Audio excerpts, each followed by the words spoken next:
上一次的佛山素文化主题酒店，我们带大家体验过一次平静的素生活旅行。早上起床能看见阳光洒在地板上，手里拿着一本好书，心里静静地品尝字里行间的意境。而这一集主要带大家来看素食酒店的美食天地。我在那里度假的几天，有幸地参加了美食节和烘焙课，全都是大家最爱的 topic。事不宜迟，我们马上出发美食节。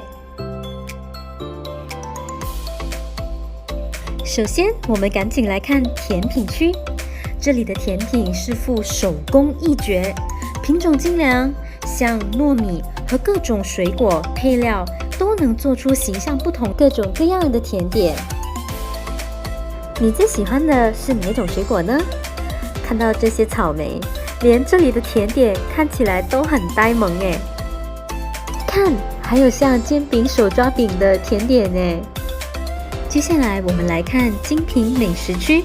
首先，广东代表猪肠粉，连一道简单不过的美食都做得别出心裁，大家的手工还真的蛮出色的耶。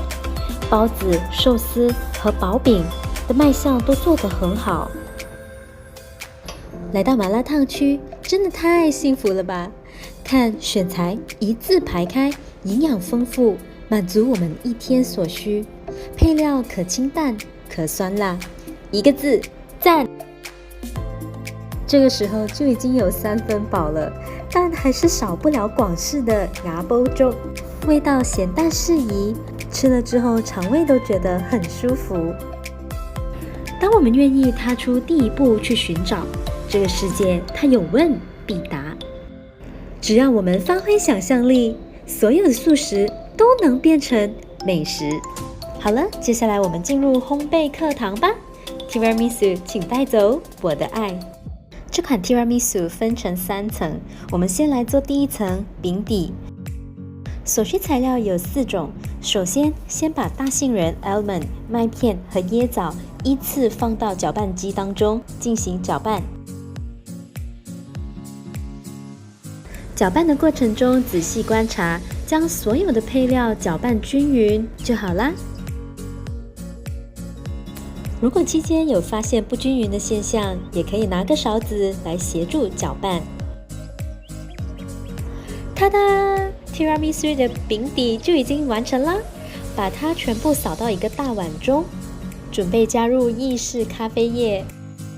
我们可以选择用冲泡型或者是速溶型的意式咖啡，把咖啡加入到刚才准备好的饼底当中，然后尽可能的去搅拌，以确保所有的饼底部分都搅拌均匀。饼底完成后就可以进行分装啦。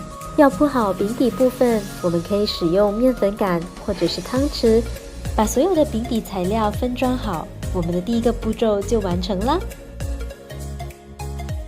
接下来我们来做糕体部分，先准备好椰肉和椰水，还有 maple syrup， 联合腰果一起放到搅拌机中去搅拌均匀。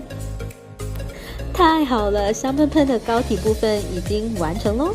将制作好的糕体装到烹饪袋子中，就可以添加到饼体上咯，小心翼翼地往外散开。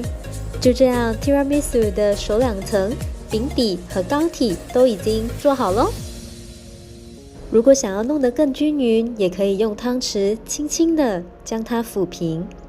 接下来便到了装饰部分，先将可可粉放好抚平，量不需要很多，但尽可能的覆盖全范围，轻薄的1层就已经足够。最后把我们先前准备好的薄荷叶放到糕点的表层，然后 Tiramisu 就大功告成啦。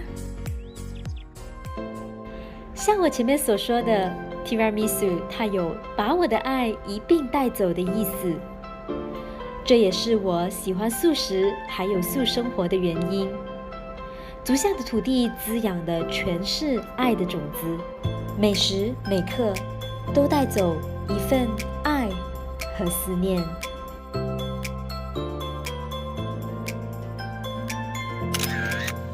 如果你有关于素食的想法，欢迎在留言分享。如果你有喜欢素食的朋友，也欢迎分享影片。我是你的素食朋友安娜宽。